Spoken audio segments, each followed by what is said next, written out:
Bonsoir et bienvenue à tous. Voici les titres de l'actualité de ce mercredi.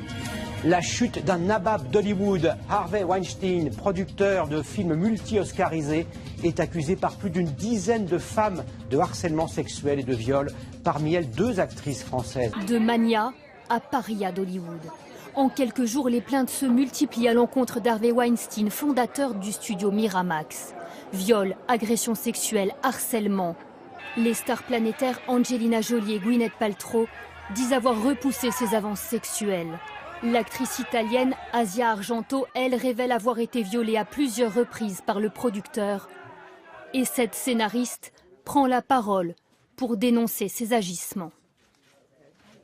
Il était prêt à accepter mon scénario, mais pour ça, il fallait que je le regarde se masturber. Je trouvais que c'était un nom extrêmement fort. Balance ton porc, déjà, c'était limite vulgaire, mais qui dit vulgaire, grossier, dit populaire.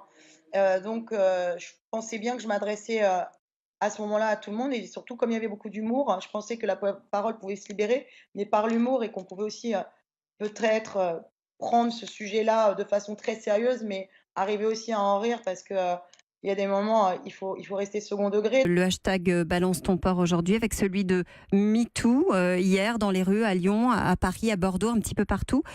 On a le sentiment aujourd'hui que la parole est en train de se libérer et que des noms sont jetés. Reste à savoir quelle sera la suite, évidemment. On espère que la suite, ce sera des procès et des condamnations. C'est vrai que la libération de la parole, c'est un premier pas fondamental pour ensuite pouvoir espérer que les agresseurs soient réellement punis. De toute façon, c'est pas en disant ça sur les réseaux sociaux que ça va se... Enfin, je ne sais pas pourquoi il faut dire ça à tout le monde. Enfin, si on a été frappé, marqué, traumatisé par un harcèlement sexuel, il faut faire justice de ça. Ça ne sert à rien d'aller raconter ça sur les réseaux sociaux. Enfin, moi, je trouve que c'est beaucoup plus important d'aller voir des gens dont c'est la spécialité, des gens dans la justice, et d'aller se confier. Le réalisateur franco-polonais Roman Polanski est accueilli avec tous les honneurs. Quand soudain... 2 femmes ont fait irruption dans la cinémathèque de Paris.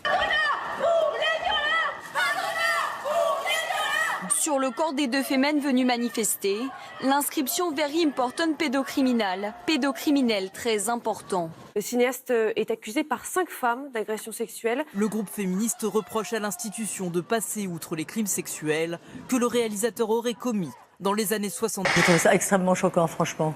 Extrêmement choquant que 40 ans après, les femmes puissent encore prendre la parole pour faire sortir cet homme de sa réserve, parce qu'il a quand même une très grande réserve.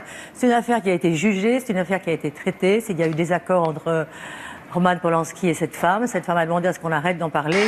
C'est ce qui contribue à la culture du viol, à ce qu'on appelle la culture du viol, que de minimiser ou de relativiser les viols et les agressions sexuelles selon le talent ou selon la notoriété de la personne qui est mise en cause. Je pense qu'effectivement c'est compliqué de faire des gens qui ont été auteurs de viols ou d'agressions sexuelles ou qui sont accusés de cela, d'en faire des héros. Je n'appelle pas à la censure, je n'appelle pas au fait que ces personnes ne puissent plus travailler. Simplement, je pense que c'est difficile de dire aux femmes vous devez libérer votre parole et dans le même temps de dérouler le tapis rouge pour des personnes qui sont auteurs d'agressions sexuelles.